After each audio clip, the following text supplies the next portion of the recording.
بہت سے لوگ سوچتے ہیں، سوال کرتے ہیں کہ میلاد کرنا صحیح ہے یا نہیں، اور اگر میلاد کرنا صحیح ہے تو مردوں اور عورتوں کے یہ جو اختلاط ہوتا ہے، میلاد ہوتا ہے، اس کے بارے میں کیا حکم ہے؟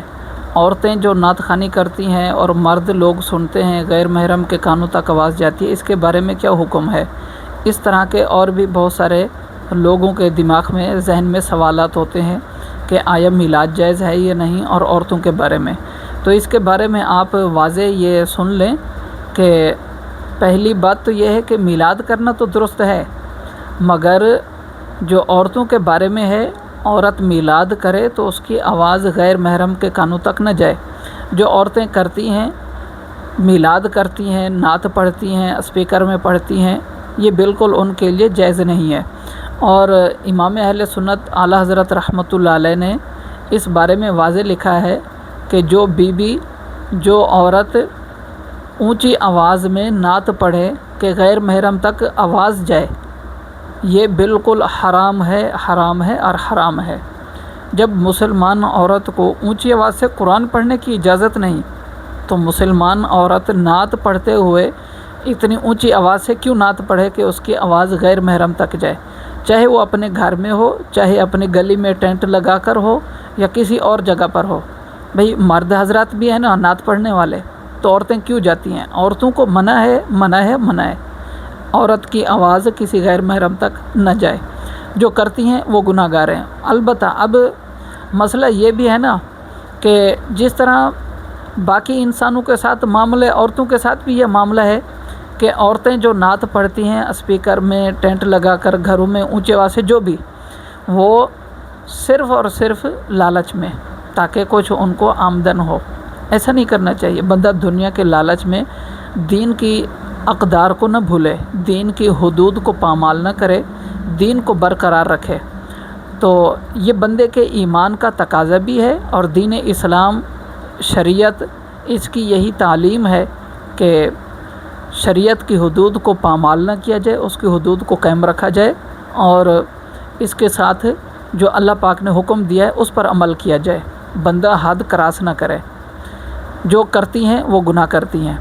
البتہ مرد ہیں، مرد وہ جس طرح بھی دن ہو، رات ہو، جہاں پر بھی ہو، وہ نعت پڑھیں، محفل میلاد میں جائیں، بیان سنیں، جو بھی ہو، وہ تو بالکل درست ہے۔ وہ کیونکہ اس کے پر تو کئی ساری قرآن شریف کی آیات مدلل ہیں، دلیل ہیں، قرآن شریف کی آیاتیں ہیں۔ سورۃ آل عمران کی آیت ہے، سورۃ یونس کی آیت ہے، اور سورۃ حج کی آیت ہے۔ اس طرح کئی ساری آیاتیں ہیں جن کو دیکھا جائے تو اس سے یہی معلوم ہوتا ہے کہ یہ میلاد کرنا بالکل درست ہے، اور اس میں کوئی حرج نہیں، کوئی مذائقہ نہیں، کوئی گناہ نہیں۔ لوگوں کا صرف اپنا دل مطمئن نہیں ہوتا، اس لیے اعتراض کرتے ہیں۔ یعنی جو لوگ اعتراض کرتے ہیں، کہتے ہیں کہ میلاد نہیں کرنا چاہیے، میلاد نہیں منانا چاہیے، ان کا اصل میں اپنا دل مطمئن نہیں ہوتا۔ دلیل کسی کو بھی دی جائے تو بندہ دلیل کو یہ دیکھے کہ آیا یہ دلیل مضبوط ہے، قابل قبول ہے یا نہیں۔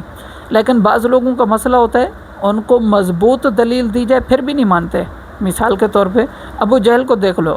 ابو جہل نے کہا کہ اے محمد بتاؤ میرے ہاتھوں میں کیا ہے؟ حضور نے فرمایا کہ میں بتاؤں یا جو تیرے ہاتھ میں وہ بتائے؟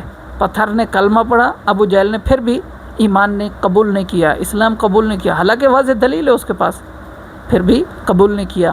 اسی طرح چاند کو 2 ٹکڑے ہوتے دیکھا، پھر بھی اسلام قبول نہیں کیا، پھر بھی اسلام قبول نہیں کیا۔ دلیل موجود ہے، لیکن وہ اپنی ضد، ہٹ دھرمی پہ ڈٹا ہوا ہے، نہیں میں قبول کیوں کروں۔ اسی طرح اور بھی کئی سارے مطلب لوگوں کی یہ چیزیں ہیں کہ لوگ حق بات کو واضح سامنے ہونے کے باوجود قبول نہیں کرتے، اپنی ضد پر اڑے رہتے ہیں۔ اسی طرح قرآن شریف کی آیات، احادیث جو اس موضوع پر دلالت کرتی ہیں، وہ سامنے ہونے کے باوجود بعض لوگ پھر بھی اس کو بدعت بدعت بدعت کہیں گے۔ ارے نہیں اللہ کے بندے، سمجھو اس بات کو، یہ ثواب ہے، نیکی کا کام ہے، اس میں گناہ کون سا ہوتا ہے؟ بھئی مثال کے طور پہ میلاد جب شروع ہوتا ہے، محفل اس کی کرتے ہیں، شروع میں تلاوت ہوتی ہے، قرآن شریف ہے، وہ تو پڑھنا سننا ثوابی ہے۔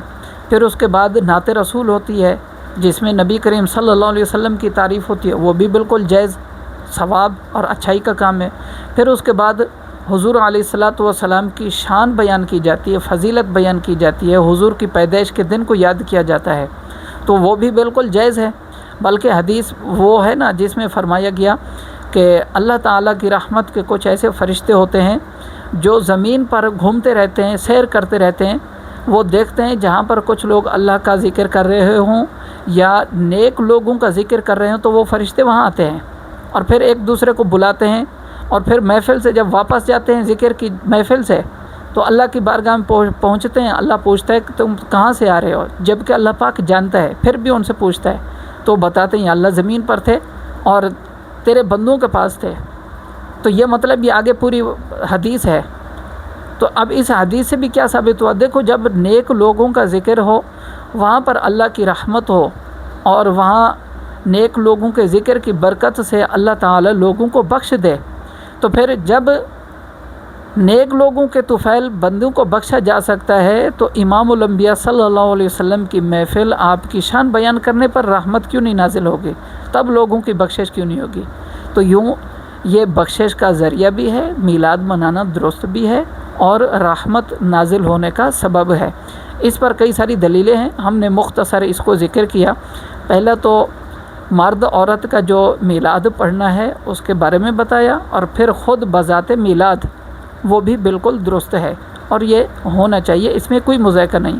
البتہ جو نہیں مانتے وہ نہ مانیں، اب ہم ان کو زبردستی ان کے دماغ میں یہ بات تو نہیں بٹھا سکتے، نہ ہی ان کو ڈنڈے کے زور پر یا بندوق کے زور پر ہم کچھ کہہ سکتے ہیں، نہیں، بلکہ جو کچھ بھی ہے صرف دلیلیں دے سکتے ہیں۔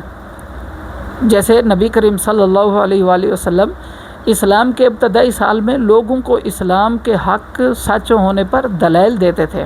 البتہ اس کے بعد جب آپ صلی اللہ علیہ وسلم نے ہجرت فرمائی تو پھر مدینہ سے مکہ آپ نے آ کر میدان بدر میں جنگ کی۔ یہ جو جنگ ہوئی یہ مکہ میں تو نہیں ہوئی تھی، حضور صلی اللہ علیہ وسلم ہجرت فرما کر تشریف لے گئے، مدینہ میں تھے تب یہ جنگ لڑی گئی، لیکن وہ کب ہجرت کی؟ 10 سال کے بعد، نبوت کے 10 سال۔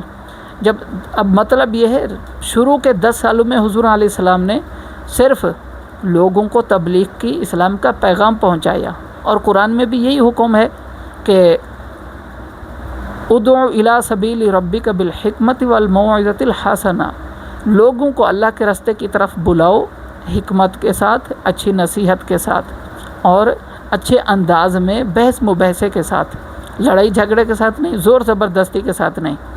تو اس لیے ہم صرف دلائل دیتے ہیں، جس کو سمجھ آ جائے تو وہ دلائل مان لے، جس کو نہیں آتی تو نہ مانے، اب اس کی مرضی۔